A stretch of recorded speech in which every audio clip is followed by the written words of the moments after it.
Yun. Good morning, Philippines. Hello, world.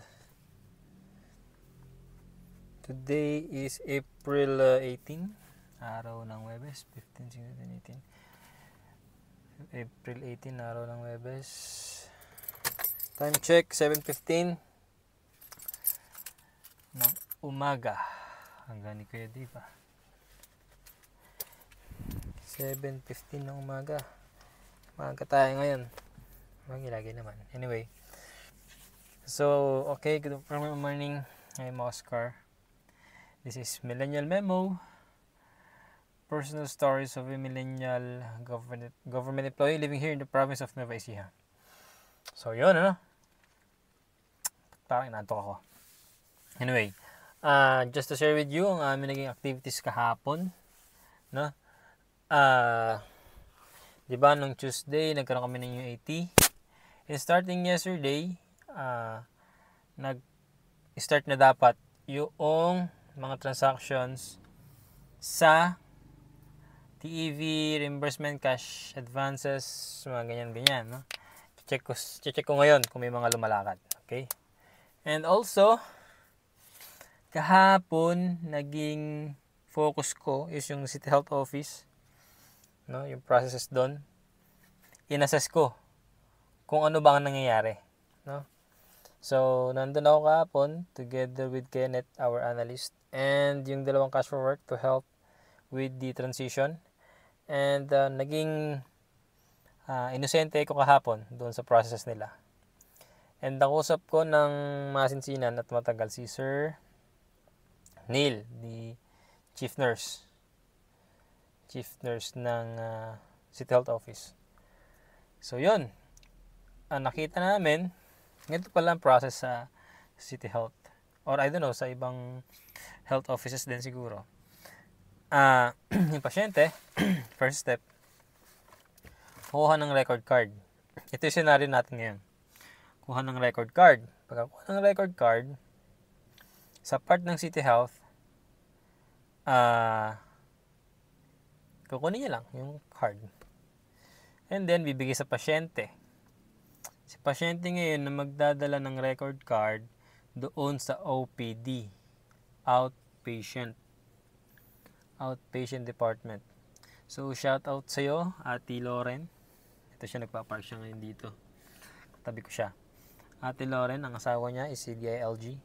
Si Sir Louie Manarpi is part-time instructor din sa Wesleyan University, Philippines, sa PA, Public Ad. No? Hindi na siguro maalis yun, Sir Louie dun sa Wesleyan. No? PhD kasi yun eh. Okay, ako PhD din ako dun, no? Akala ko PhD sa Wesleyan. Sinipag. Kaso, hindi kaya ng budget ko eh. Malit ang sweldo ko kasi dito sa LGU. Hindi siya ganun kataasan. Anyway, balik tayo sa topic. Kumuha ng health record si pasyente. Ni-record ng record section na mayroon silang binigay na record card. Dadalhin ngayon ni pasyente sa OPD, sa outpatient department, yung record card niya. And then,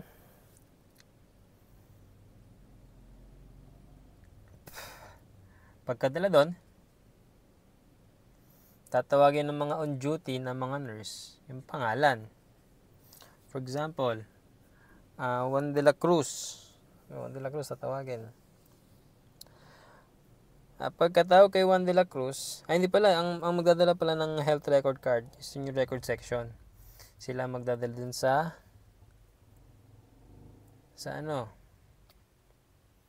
OPD. Sila magdadala. Kasi hindi pala pwedeng hawakan ng pasyente yun. So, pagka nandun na yung health record sa OPD, ang gagawin, tatawagin na lang ngayon yung nasa, yung pangalan. So, for example, Juan de la Cruz. Punta si pasyente doon sa booth ng OPD. Ngayon, gagawin, interviewin ng nurse, no? Habang ini-interview ng nurse, nagno-note si nurse dun sa health record card.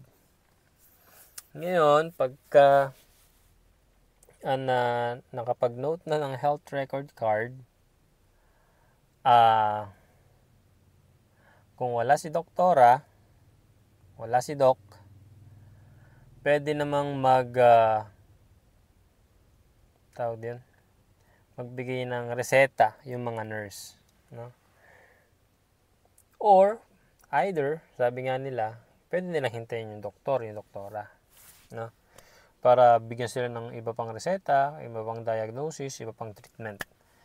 And then, kung makita nila na kailangan ng laboratory, lalagay sila note doon na this patient is hereby requested to proceed to the laboratory for laboratory examination, or blood exam, ganun. Hindi ko alam kasi mga terms eh. And ngayon, kung magpapalaboratory ka, may bayad. And pwede rin namang wala. Pagka CBC, ganun, usually yata 100 pesos yung mga yun eh, yung mga services na in-offer ng LGU. 100 pesos yun. Ngayon, kung free, hindi free. Diba? Naka-free yung pasyente. And then, after ng request, bibigay ngayon yung result kay doktora, kay doc, sa nurse. Then, magbibigay sila ng diagnosis, treatment, and yun nga, reseta. Pag nakita nila yung findings. Ngayon, doon na natatapos yun. Pagka may laboratory request pala, magbabayad muna. Then, pagkabayad, kukuha na ng dugo, ganun, ihe, dumi. Then, baliks yung result sa doktor. Then, tapos na. Yun pala yung process doon. And aside from that, meron din naman silang in-offer na medical certificate, pero hindi ko pa ganun nakita kung paano yung process kasi bihira eh. Tsaka wala kang may na-encounter kahapon na nanghihingi ng medical certificate. So,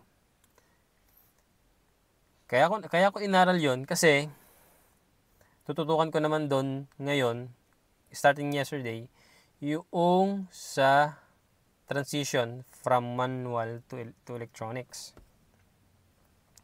So, paano ang gagawin? Ganito ang gagawin. Yung pasyente, kuha ng health record, ng record card, okay? Yung nasa record section, si Ate She, input niya yung name ng pasyente. Okay? Pagka-input ng name, kunin yung record card, ibibigay sa labas. Okay? So, yung nasa na-encode niya, isi-save niya sa system. Then, automatic nang lalabas yun doon sa OPD. Okay? Okay tayo doon. Okay? Ngayon, meron akong inilagay na tao doon na kung saan siya lahat na mag-encode ng mga notes ng mga nurse. Diba, sabi ko sa iyo kanina, i-interviewin ng nurse yung pasyente pagkakuha ng card. So, daily, meron kasing naka-duty tatlong nurse. Isang head nurse, dalawang nurse. Okay? So, nagdagdag ako ng isang cash for work na siya mag-encode nakadugtong nung nanggaling sa record section.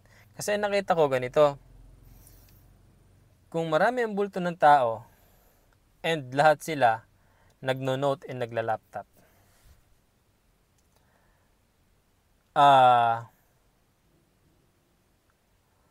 magiging matagal yung process and magiging double entry sila.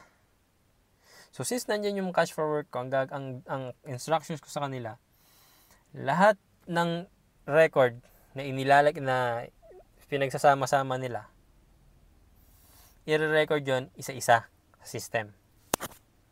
Okay? Kasi for example, nurse ako. Nag-note ako. Tapos i-entry ko pa sa laptop. Doble-doble nga na may trabaho. Tama naman yun. Naintindihan ko naman yun. So yun So yun ang gagawin. For the meantime. Ngayon, for example, yung pasyente ay kailangan ng laboratory. gagawa ngayon ng lab request yung tao natin doon sa loob. Yung tao sa OPD gagawa ng lab request. Pag gumawa siya ng lab request para sa pasyente, automatic mag-a-appear yun sa cashier sa health. Automatic yun, automatic. Parang sa ganon, bibigyan ng OPD yung patient na nag-request ng lab, bibigyan ng TOP, order of payment. Yun ngayon na ipapakita niya doon sa cashier para makita kung magkano ibabayaran. Yun. And then, pag nakita ng cashier sa City Health, yung TOP, yung amount, yung pangalan, at nakapagbayad na sa system, paid, automatic naman ngayon mag-a-appear dun sa may laboratory ng MedTech. Laboratory section ng City Health. Meaning, bayad na si pasyente, pwede nang kuha na ng dugo or kahit anong laboratory yung nire-request. So, doon nagtapos since may record card yung pasyente, doon maglalagay ng meron kasing button doon sa information ng pasyente na nakalimutan ko yung term, add chuchu, ganoon na lang. Then doon i-input lahat ng figures ng result. Then maboview naman na yun ni doktora para makapagbigay siya ng ng diagnosis and treatment. Doon nagtatapos yung proseso. Yun. Bakit na lang kasi hindi nyo i-direct sa PC or sa laptop or sa system yung ginagawa nyo? Since you are transitioning into electronic records, bakit hindi nyo na lang alisin yung electronic, yung health card? Yun naman yung napag-usapan namin ni Kuya Nel kahapon. Kung gagamit ka ng EMR or Electronic Medical Record, dapat siya ay accredited ni DOH. When we say accredited by DOH, si DOH nagbibigay ng iba't ibang criteria or scorecard na tinatawag niya para makonsider ka as system accredited by the DOH. Unang-una, nakita ko, meron bang PhilHealth yung system nyo? Nakakonect ba kayo sa PhilHealth? Doon pa lang, wala na. So we cannot really transition to electronics. The electronic transition totally use the record card without using the paper. Yung card na ganun. So, yun ang kita namin. Kaya hindi talaga pa rin pwede. Pero that doesn't mean na hindi kami mapakredit sa DOH. We are still on the roadmap, on the road. Naka-pipeline yan hanggang sa mapa-accredit yung system namin ng DOH. Matagal pa, pero definitely makakarating tayo doon. Unti-unti. So yun. So nabasa namin kagabi, sinend sa akin ng dev yung sa EMR or Electronic Medical Record. Merong iClinic SIS, UA-ER, ganun. Anim na, ano yun eh, EMR accredited by DOH. Yan. So, tingnan namin kung ano yung mga yun. Check namin kung how we can improve the system that we are currently working, no? Currently developed by the developers, of course. And also, kahapon, doon, natapos na yun, sa health, umaga. Pero babalik din naman ako ngayon doon sa kanila. Ngayon, kinahapunan, nag-report sa akin yung dev nung sa business permit. Sir, Eka, pwede ko ba kayong makausap? Bakit, sir? Sir, nabubuwang na yung system sa business permit. Nabubuwang? Paano nabubuwang? Bakit nababaliw? Kasi sir, lagi nagpapa-edit sa back-end. Sige nito, ganyan. Papalit ng line of business, nagpapalit ng kung ano-anong figures sa back-end, sa server, sa database. nakapag-issue na ng OR, nakapag-set na ng date, nakapag-set na ng particulars, ng breakdown. Tapos, after issuance, magpapa-edit pa ulit. Sir, magugulo yung database natin, magugulo yung server natin, yung database natin, magugulo yung table. But, ano ba nangyayari? Ba't nagkakaganon? So, pumunta ako sa process. Meron daw kasing cancellation of OR na sinasabi at saka reissuance ng OR. So, paano yun? Based on my clarification kahapon, kaya pala nila minomodify yung issued permit ng business permit, issued permit and issued OR kasi dinadagdagan nila or binabawasan nila ng line of business. Kasi daw baka makakalimutan pa nila yon next year. So, inihahabol nila. So, ang question dun is kung na-issue na yung permit nung January, for example, and nakita nila na issue ulit na ay dagdagan natin ito ng line of business, ganito, ganyan. Dadagdag nila yung OR na yon sa ganitong month para mag-appear doon yung line of business. Ngayon, medyo kinakabahan ako kasi paano nakakapag-submit ng report yung business permit sa accounting kung merong cancellation ng OR and reissuance ng OR na nangyayari? Paano yun?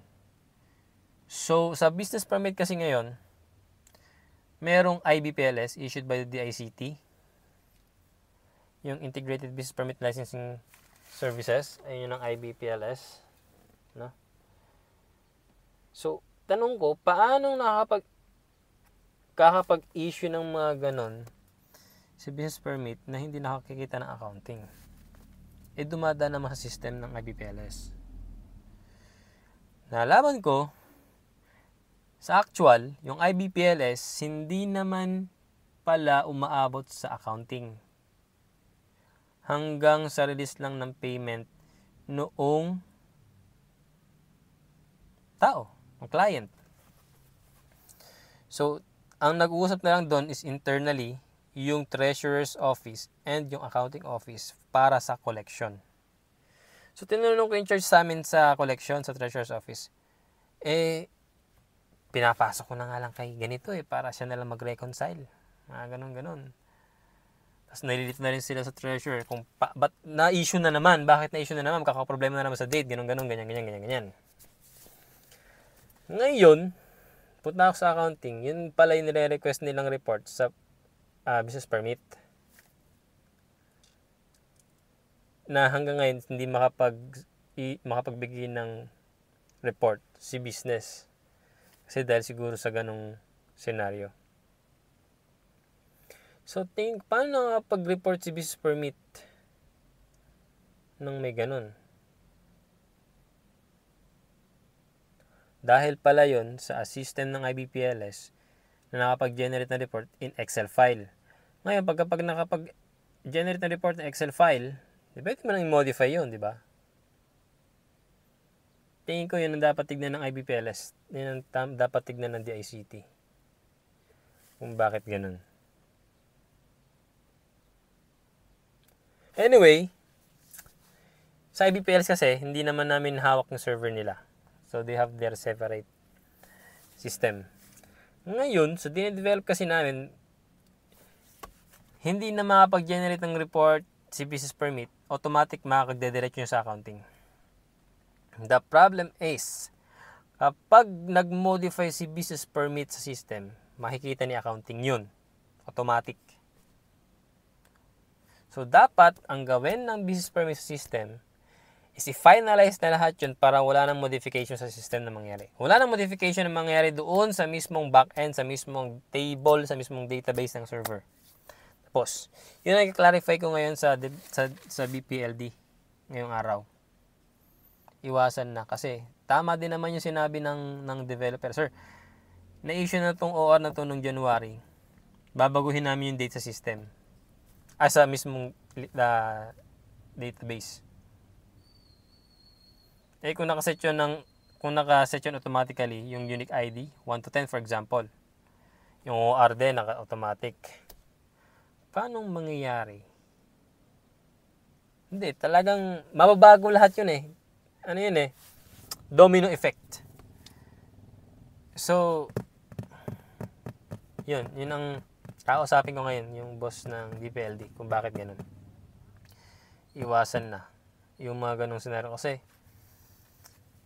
safe, tingin ko kasi safe sila sa generation ng report kapag sa IBPLS kasi nagda-download sila ng Excel file, then there, before sila mag-submit siguro, minomodify na nila.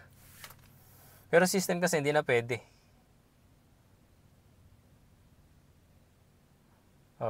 Parang yun yung nangyari sa zoning naman, na minomodify naman yung OR number sa actual. Hindi nagtatali yung print out. Hindi nagtatali yung nasa system, tsaka mismong resibo. So, may nawawalang mga amount. So, yun. Kakausapin ko mamaya yung boss nila. Then, pagkaya kausapin, punta naman din ako ng vet to do some data collection. Kasi, gagawin din namin system yung vet. Gagawin din namin na system yung agriculture. So, I think, okay na yun. It's 20 minutes na rin naman. Dami tayo na pag-usapan. Hindi pala, yung gagawin ko pala ngayon. Yun dapat pala. Ikwento ko naman. Babalik ako sa CCR to get their feedback kung nagagamit nila system nila, yung module nila to cater all the request. Nakita ko kasi yung charter nila kahapon. Lahat ba ng service na to ay nasa system? So, double check ko kung lahat is na-offer nila. Yun lang naman. And also pala kahapon sa engineering,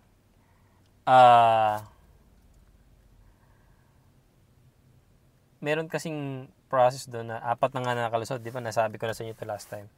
So, sabi ko kay Chief Edgar tsaka Engineer Castro, starting last nung Monday, lahat ng i-issue permit, i-issue na certificate is via system na. And, kinoordinate ko naman yung kay Ma'am Olga. Ma'am, abisuan ko po sana yung Treasurer's Office na huwag mag-issue ng resibo pagka walang TOP system. Kasi pag hindi dumaan sa system yun, lagi kami magmamigrate. Yun, hindi kami matatapos kaka-migrate. So, kasi pag nakapag-start na kami ng pag-issue ng TOP system is ox na yun. Ibig sabihin, nagamit na yung system, tumatagos sa treasurer yung report, tumatagos sa na-review namin lahat ng transactions, yung OR, yung TOP, yan. Okay, ibig sabihin, utilize silang mabuti yung system. And also, yung minimal changes, in-endorse na namin yung pag-i-issue ng tawag dito, pag-issue ng